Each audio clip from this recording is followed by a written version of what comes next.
9:18, esto es AgroA y les decíamos, vamos a hablar mucho de biocombustibles. También por ahí tenemos un lugarcito para hablar sobre trenes, porque es como la otra pasión de nuestro invitado, Claudio Molina. No le vamos a hacer más preámbulos, porque es el señor biocombustibles en la Argentina. ¿Cómo estás, Claudio? ¿Bien? Hola, Marcos. Sí, gracias. Muy amable. Es un gran gusto poder compartir, Ale, este programa con ustedes. Uh-huh. Se habla mucho ya de biocombustibles hace bastante, pero nosotros nos conocemos hace más de 20 años.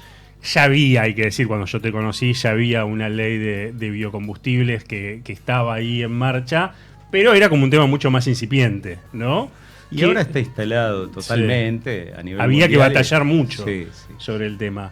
El debate entre producir para generar energía o para alimento, que creo que eso no sé si sigue estando. Ya no sé, por en lo menos esos términos no se da ese debate ya, ¿no? Está bastante quieto, sí, pero latente. Nunca murió. Es cierto. Debate, Nunca murió. Nunca murió. ¿Nunca murió? ¿Sigue estando eso? Sí, en determinados momentos. No nos olvidemos que ahora pasó a lo que se llama ILUC, el impacto por el cambio indirecto del uso de suelos. Entonces, te lo trabajan por ahí. Esto es el desplazamiento de actividades intensivas de la ganadería y demás por la utilización de materias primas para el uso de biocombustibles. Uh-huh. Sin embargo, el mundo utiliza 3-4% de las tierras agrícolas para ese destino. O sea, ese debate está sobredimensionado por el ultraambientalismo y por intereses que realmente son protectores de sus intereses. Hay una discusión ahí que va más allá de los biocombustibles en sí. Ese mismo debate también te lo ponen sobre la mesa el tema de producir granos para alimentación animal, que también aparece mucho en grupos ambientalistas, ¿no? Y te dicen, che, pero pará, vos no producís alimentos para el mundo, vos estás produciendo soja para generar cerdos en otros países. Ese análisis no lo termino de entender tampoco, porque igual terminan siendo alimentos, siempre, ¿no? No importa. Pero, digo, vos podrías producir esa carne en la Argentina, eso sí es un debate válido. Sí. Pero bueno, entra dentro de lo mismo. Si me permitís, Marco, sí. Ese dilema, agroganadería, tiene una connotación vinculada a que las carnes son consumidas por un pequeño estrato de la población mundial, alrededor del 20%, porque son mucho más costosas, y está el famoso tema del ejemplo de la harina de maíz, de la polenta, que de 1 kilo sacás 10, 12 raciones, y la transformación que hace, por ejemplo, un pollo, es muy ineficiente para sacar 1 kilo de carne de pollo, un pollo parrillero, tomando un ejemplo así rápido, sin rigurosidad, serán 250 gramos de alimento por día, 250 gramos de alimento por día, que tiene un gran componente de maíz, alrededor de la mitad.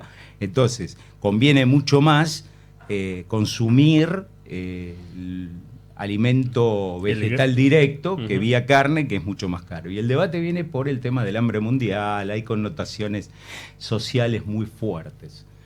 Por ese lado está encarado. En el caso de biocombustibles o energía versus alimento, es un debate que está muy vinculado al conflicto de intereses con el mundo del petróleo, con las energías convencionales. Está fogoneado por ese lado. Hace algunas décadas atrás, cuando uno hablaba de biocombustibles, hablaba de etanol de maíz o de caña. Me parece que el caña es precursor incluso del etanol de maíz. Y bueno, y el biodiesel de soja. Ahora aparecen un montón de otros cultivos. La camelina. La carinata.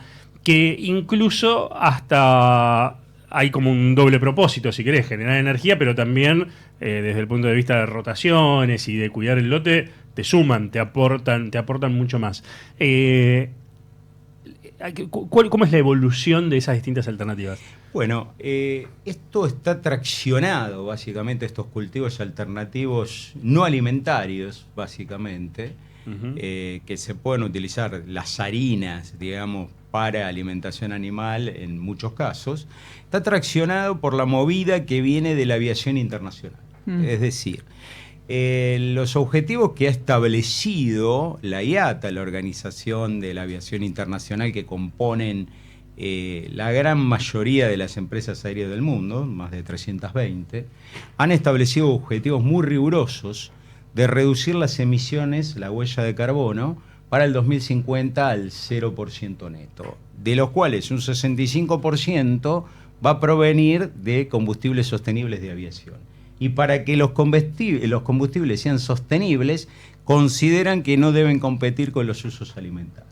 Entonces, claro, ahí aparece lo que hablábamos. Ahí aparece escondida la misma polémica. Exactamente. Ahí tenés otro caso, como bien dice Alejandra, de cierto dilema. Ahora, los objetivos son muy rigurosos. Cuando uno mira el sendero de crecimiento de la producción, oferta y demanda que se debe producir para cumplirlos, la cantidad de materia prima sustentable es enorme, no solo de cultivos, sino pueden ser grasas animales o desechos. Pero es difícil que se puedan cumplir esos objetivos. ¿Por qué? Porque hay que cambiar la cultura de producción agrícola, porque los productores agropecuarios tienen que adoptar esos cultivos y para eso hacen falta diversificar el conocimiento y hacen falta, si bien las hay y muy sólidas, empresas que tomen los contratos, que intermedien, que le den seguridad a los productores. Tomemos el caso del problema que ha ocurrido años en Argentina con el trigo candial, es decir, se produce muy poco por contratos y bueno, eso se tiene que reproducir con sus diferencias en estos cultivos alternativos para la producción de combustibles sostenibles. Entonces, el año que viene en Europa se estableció un objetivo de mezcla del 2%. Europa participa en poco más del 20% de la demanda total de combustible de aviación. Si bien hay un enorme tráfico, las distancias son cortas. Claro. Entre Estados Unidos y China se llevan el 40% del consumo de aviación, de combustible de aviación o más. Entonces, por ese lado viene traccionada esta alternativa del SAF, que es el biojet, combustible sostenible de aviación. Hay otras alternativas, la generación de energía eléctrica a partir de fuentes renovables, más allá de lo que es energía eólica, solar, mareomotriz, bioenergía en general. Hay ejemplos en Argentina como el de Corrientes, en Virasoro, de la producción a partir de, digamos, todo lo que es chip de madera, residuos de la industria de los aserraderos. La verdad que la diversificación que hay en la producción de biocombustible a nivel mundial es prometedora. Pero tomemos en cuenta que es un complemento y lo va a ser por muchas décadas para el petróleo, para la sustitución de sus derivados, porque pensar en una sustitución masiva en los próximos 30 o 40 años es imposible. Es imposible. Exactamente. Es imposible. Salvo que hubiera un salto tecnológico que desconocemos hoy en día, por ejemplo. Sí, tendrías que tener unos rendimientos agrícolas enormes, una revolución impensada por el impacto. Tomemos en cuenta el tema de la motorización eléctrica. Imaginémonos que se instale y se hace masiva en el país. Hay que más que duplicar y hasta triplicar la capacidad de distribución eléctrica y por ende la generación de energía verde, porque el desafío no es la motorización eléctrica en sí, sino tener energía renovable que la pueda abastecer, porque si no cambias las emisiones del lugar, claro. Nada más, y eso no es lo que se busca o se debe buscar. ¿Y cómo están conviviendo esas, si querés, esas dos vías para los cambios de matriz energética y dejar de usar combustibles fósiles? Bueno, a lo largo de estas últimas 2 décadas en Argentina hubo una resistencia estructural a la diversificación de la matriz energética, o sea, la pérdida de participación de las energías convencionales derivadas del petróleo, de fuentes minerales como el gas. Está cambiando positivamente, es decir, las compañías petroleras tradicionales se están convirtiendo en compañías globales de energía y eso está favoreciendo la introducción cada vez más fuerte de estas energías alternativas. No solo la bioenergía, sino también es muy fuerte la penetración en el mundo de la eólica y solar, y también hay un movimiento muy grande en Argentina. Pero estas últimas son energías intermitentes. Hay que tener en cuenta que en la medida que no se desarrollen baterías eficientes, por ahora están prestando un servicio en las horas que se genera por haber sol o viento suficiente, pero no podés Pero no se puede hacer almacenaje. Por ahora no. Energía. O no es eficiente almacenarla porque no no hay un instrumento, un equipo eficiente. Pero va a venir, va a llegar. En esa curva de maduración la vamos a tener. ¿Cómo está la Argentina? A ver, la Argentina, y volvemos décadas para atrás, me parece que en la región, vos corregime, no sé si fue pionera, pero de alguna forma lideró la generación de biocombustibles, ¿no? Estos biocombustibles que hablábamos al principio, base de soja, de maíz. ¿Cómo está hoy con respecto a sus vecinos? Bueno, Brasil, por necesidad, en la crisis del petróleo de los 70, adoptó el etanol. El etanol, sí. Fue desarrollando un complejo. Nosotros tuvimos un plan Alconafta, que lo abandonamos allá en el 87. Eran 12 provincias en donde estaba instalado. Preferimos seguir con las energías convencionales. Brasil insistió con su plan pro alcohol y generó una industria ejemplar a partir de caña. En los últimos años hay un movimiento muy grande en Brasil y una enorme inversión en materia de plantas de producción de etanol de maíz. No obstante, la fuerza de Estados Unidos, que procesa alrededor de una tercera parte de su producción de maíz, es impactante. Ha superado hace ya varios años Estados Unidos a Brasil en la producción.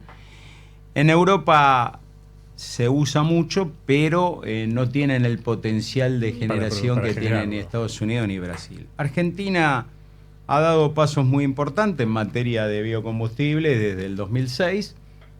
Con la ley 26.093, que venció en el 2021. Después hubo un retroceso fundamentalmente en biodiesel, donde estábamos liderando las exportaciones mundiales, nos quedamos muy retrasados frente a Estados Unidos, Brasil, Indonesia. En Indonesia se produce mucho a partir de palma. Hubo un retroceso, pero fundamentalmente en biodiesel. En etanol hay expectativas de poder crecer intensificando su uso y en algún momento la posibilidad de instalar, como en Brasil, un plan para que funcionen vehículos flex fuel en el país. Que eso hace muchos años venimos hablando. ¿Cómo está eso? Claro, porque estaba frenado porque no se ponían de acuerdo las petroleras, las automotrices. Sí, siempre estaba el debate, claro, si eran las petroleras, si eran las automotrices. Se volvió a dar el año pasado, ¿te acordás de ese debate? Todavía estaba Massa. Sí, quiero destacar que en este momento hay un anteproyecto de ley creado dentro de la ya formalizada Liga Bioenergética de Provincias, que integran Córdoba, Santa Fe, Entre Ríos, Tucumán, Salta y Jujuy. Hay un texto consensuado con la gran mayoría de entidades de cámara del sector que esperamos tome formalmente un encuadre dentro del Congreso, que se presente formalmente y deje de ser anteproyecto para ser proyecto de ley. Se viene hablando con el gobierno nacional, en principio hay posibilidades concretas de convertirlo en ley, y en ese anteproyecto está prevista la posibilidad de la intensificación del uso de etanol. Se le ordena a la Secretaría de Energía que incorpore dentro de pocos años esa posibilidad. Hay que homologar los vehículos. La paradoja es que nuestros automóviles de exportación salen como flex fuel a Brasil o se importan, son flex fuel y se le quita el dispositivo para que no pueda usar. Una locura, siempre comentamos eso. El señor Fernando Bertelo está muy atento escuchando la conversación, pero también se quiere sumar. Claudio, ¿cómo estás? Buen día. Hola Fernando, ¿cómo estás? Un gusto grande. Bien, te saludo a la distancia. Qué gusto saludarte, hace bastante que no hablamos. Así es, pero bueno, siempre algún mensaje de WhatsApp nos cruzamos igual. Claudio, a ver, si tuvieras que definir bueno, escuchado lo que estabas mencionando, obviamente, con el tema de los mercados internacionales, la postura que tiene la Argentina, pero si tuvieras que definir hoy este gobierno en materia de biocombustibles, ¿cómo es? O sea, ¿cómo lo definirías? Porque conocimos algo con el tema de la primera ley bases, donde se buscaba justamente abrir la importación, desregular para que puedan competir incluso grandes empresas del sector, que son aceiteras y proveen la exportación en un mercado interno. ¿Cómo definías ese gobierno y qué es lo que quiere hacer con el sector hoy?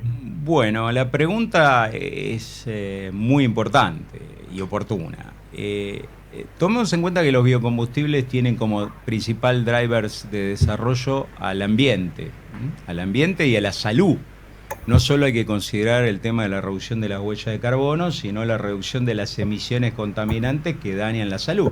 Recordemos en épocas de pandemia que había estudios donde 8 millones de muertes a nivel mundial que se habían producido por las emisiones, la exposición del ser humano a las emisiones de escape de los vehículos y fundamentalmente del diésel. Entonces, el primer problema es que nuestro presidente no cree en que el cambio climático sea de origen antropogénico. Considera que la Agenda 2030 de la Organización de Naciones Unidas, o llevada adelante en su seno, tiene una influencia determinante de sectores de izquierda o de ultraizquierda. Entonces, nuestro país ya ahí tiene un problema para el desarrollo de cualquier energía alternativa, porque sabemos que en el mediano plazo estas energías requieren importantes sustentos de políticas públicas a largo plazo. Necesitan incentivos para desarrollarse, si no, no pueden competir con las energías tradicionales. Entonces, ahí hay una cuestión de contradicciones. Bajando, hay muchos funcionarios, inclusive en la Secretaría de Energía actual, que son pro desarrollo de no solo biocombustibles, sino de energía eólica, solar, otras renovables. El debate está instalado, habrá que ver cuál es la línea de pensamiento y de acción del viceministro coordinador, que todavía no está designado formalmente, Daniel González, que fue el CEO de YPF, a ver cómo lleva adelante de la política y cómo interactúa con la hoy Secretaría de Agricultura. Sabíamos que antes, con la Secretaría de Bioeconomía, que estaba a cargo del ingeniero Fernando Vilela, la interacción con la Secretaría de Energía fue única, muy positiva. Se podía trabajar con vistas al futuro y de largo plazo, pero bueno, hay que ver si con las nuevas autoridades esto continúa de la misma forma. Tengamos un poquito de optimismo, pero el condicionamiento que presenta esa idea de nuestro presidente en contra del cambio climático de origen antropogénico es verdaderamente preocupante. Fer. Me sumo con otra más, Claudio. A ver, ¿en qué estado está justamente toda la situación del ingreso de biodiesel a Estados Unidos? Que desde 2016 la Argentina no puede exportar a Estados Unidos. Bueno, como sabemos, ha sido aplicada una barrera paraarancelaria, básicamente, por las sanciones en términos de porcentajes tanto de antidumping como antisubsidio, que sumaban en promedio más del 140%, no tienen ninguna lógica. Es decir, ya sabemos que las sanciones en sí son pararancelarias, pero si encima le fijas el 140% es ridículo. Y le dieron a Argentina, le abrieron una cuota para exportar limones ridícula. Recordemos, ¿no?, lo que pasó allá por 2018. Sí.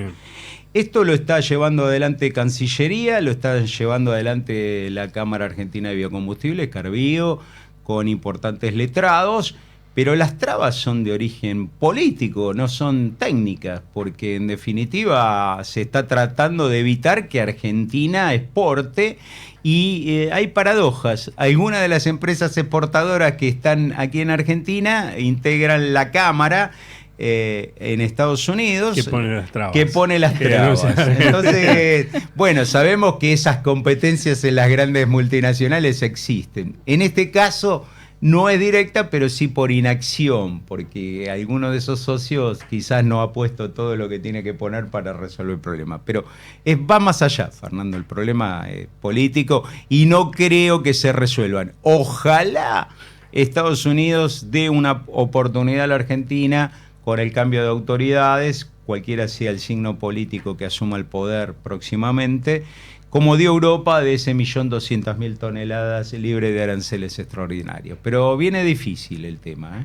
Bueno, con la carne 17 años tardó en reabrir el mercado de Estados Unidos. O sea, el mismo caso, eran trabas políticas, ¿no? Sí, más allá de que en algún momento se habló que desde el gobierno de Cristina Kirchner no se le había puesto en un momento todo el chimichurri que había que ponerlo para que se abriera, porque no querían tener otra puerta más para que salga carne. Pero bueno, más allá de eso, tardó un montón. Finalmente se terminó concretando sobre el cierre del gobierno de ella, pero se puso activo en el gobierno de Mauricio Macri.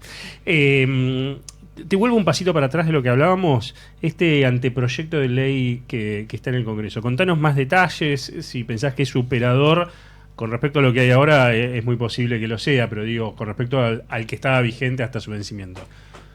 Tomemos en cuenta que en 2021, en julio, que se sancionó la ley 27640, redujo el mandato de uso en cortes de biodiesel del 10 al 5%, violando compromisos internacionales de Argentina, porque tenemos muy claro que cuando hay compromisos para reducir las emisiones de gases de efecto invernadero en el marco del Acuerdo de París, hay un principio que es el de progresividad, no el de regresividad. O sea, no lo podés volver para atrás. Y lo volvieron para atrás. La ley máximo fue exactamente, esa. Y con Marcos Clery también a la cabeza. Hubo otros intereses. Evidentemente había refinadores de petróleo que no tenían ganas de seguir usando biodiesel y no la tienen hoy. Tienen muchas críticas hacia el biodiesel, les gusta el etanol o el bioetanol, porque les aporta octano muy barato, es un mejorador de octano realmente eficiente y lo ven por ese lado, más allá de otras ventajas. El biodiesel tiene aportes muy importantes para reducir el material particulado, por ejemplo, que es muy dañino para la salud. La Organización Mundial de la Salud en el 2012 emitió un informe donde declaró que la exposición permanente del ser humano ante gases de escape de gasoil produce cáncer de vejiga y de pulmón. Entonces, el biodiesel es muy positivo para eso, para contrarrestar ese problema.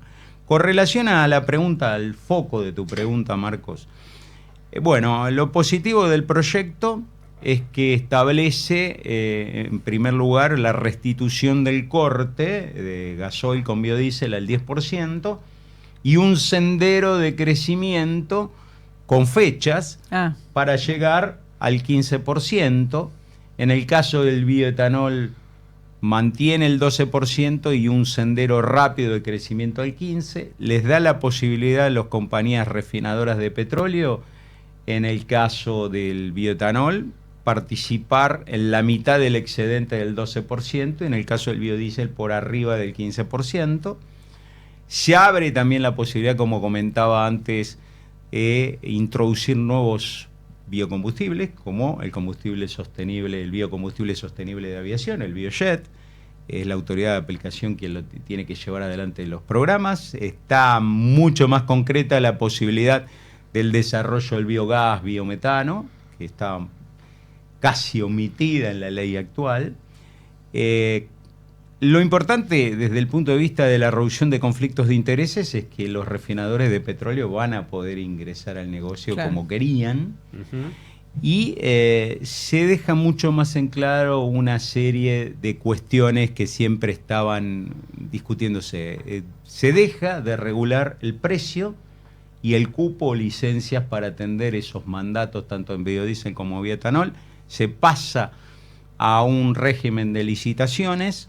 En el caso del biodiesel, las licitaciones van a ser por conjuntos de empresas. Por un lado, las integradas de los exportadores, que además proveen aceite al resto, y por otro lado, las no integradas y pymes. Esos dos conjuntos van a tener competencia por licitaciones. Entre sí. Entre sí, no todos contra todos. Y eso es una forma de resguardar a las pymes, si querés. Y porque sería no imposible competir En un todo contra todo sería imposible. Hay una manifestación muy importante respecto de cómo se fija el precio en esas licitaciones para también posibilitar a aquellos que no puedan llegar a competir con el precio más bajo entrar, porque el precio de corte de las licitaciones, como en el caso de la energía eléctrica, es el más caro que se haya ofrecido, el último precio. O sea que se ofrecen precios y cantidades hasta cumplimentar la convocatoria de la demanda y se fija como precio de corte el último. Esto le da la posibilidad a todos de introducirse en el negocio. Y se fija una cuota mínima, esto es más bien para sostener la transición, del 3%. Es decir, que aquellas empresas no integradas y pymes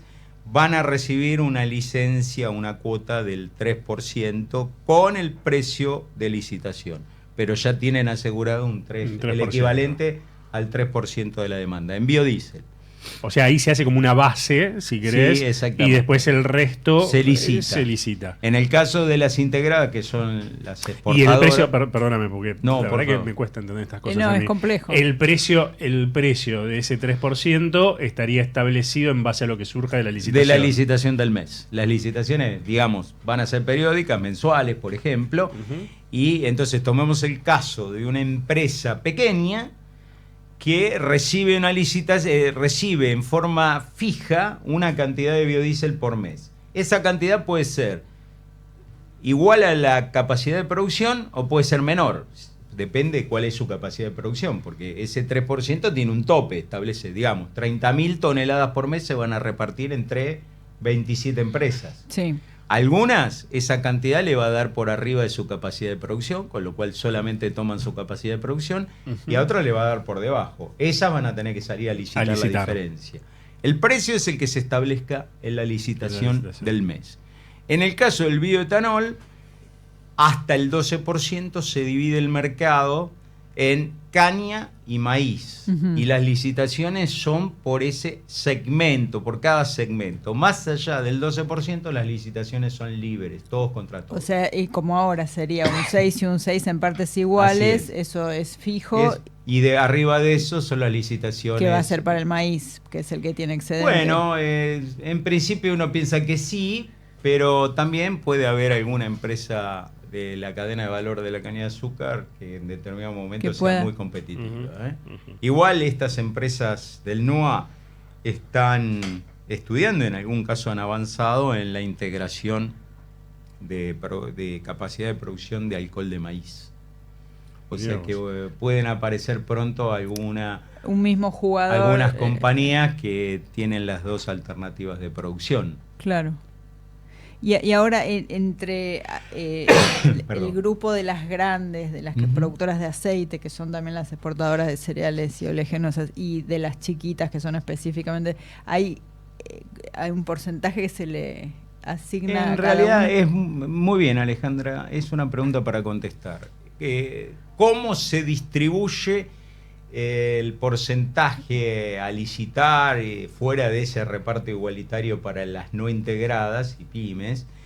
Es a través de una fórmula matemática que está dentro del texto de la ley, que lo que procura es que ambos conjuntos de empresas igualen el uso de capacidad instalada. Es decir, si un grupo tiene 2 millones de capacidad de producción y el otro tiene 1.200.000, el porcentaje de uso de esa capacidad instalada queda igualado a través de una fórmula matemática. En el numerador se van a colocar la producción total, tanto para mercado interno y mercado externo, contra su capacidad instalada en ambos sentidos.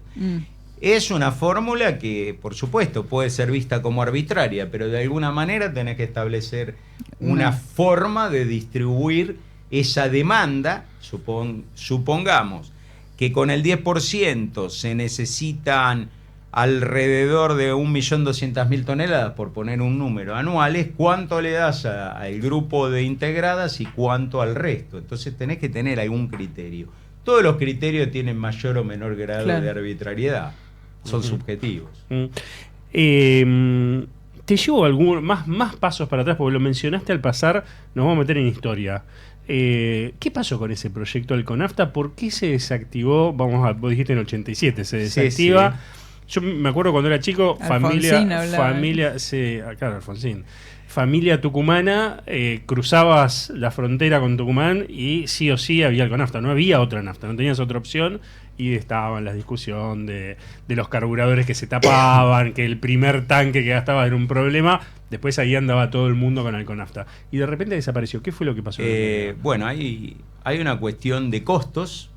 En un determinado momento, los excedentes de caña de azúcar, que siempre representaron el gran problema de nuestra industria, el de los excedentes que se usaron para alcohol, permitían obtener un precio muy económico.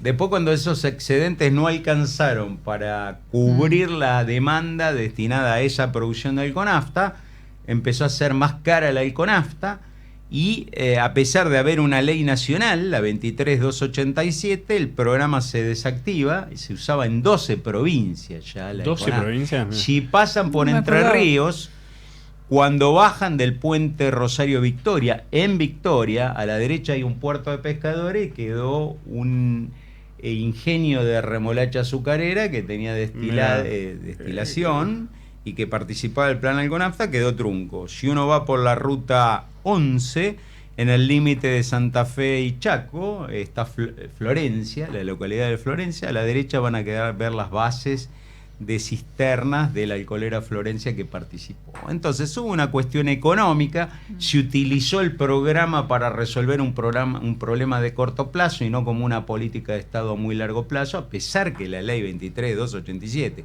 de la época de Alfonsín, del 85, lo declaraba de interés nacional y establecía... Y 2 años después se bajó y PF no tuvo ningún interés en continuarlo y recordemos que en ese momento era monopolio. ¿Y eso se había creado el plan en qué año? El plan oficialmente a través de la ley 23287, pero ya venía de atrás. Si hacemos venía de antes. Sí, si hacemos un poco de historia, a principios del siglo XX ya se usaba alcohol en Tucumán. Es decir, hubo muy buenos ensayos realizados en el seno de la Estación Experimental Agroindustrial Obispo Colombres, estaba el combustible Giacosa y demás. O sea que siempre se usó alcohol. Como el alcohol es muy funcional para la nafta, muchas veces se ha usado y uno no se entera. En el norte anda bárbaro. En el norte anda bárbaro porque con temperaturas elevadas la funcionalidad es mejor para los motores tradicionales. Pero el conflicto de intereses entre la energía convencional y la energía renovable, representada en este caso por el bioetanol, existió siempre. Es decir, cada litro de biocombustibles en un tanque de auto representa menos venta de la cadena de petróleo. Exactamente. Claro. Y ahora eso, el sector petrolero se integró al negocio de los biocombustibles, porque ahí había una competencia muy clara, me parece, y no estaba la visión de... o sea, en ese momento también me parece que iba a haber petróleo para el resto de la humanidad, y no estaba el dilema ambiental, o por lo menos no era tan latente, tan evidente. Han cambiado de actitud, quizás más que por convicción, por espanto.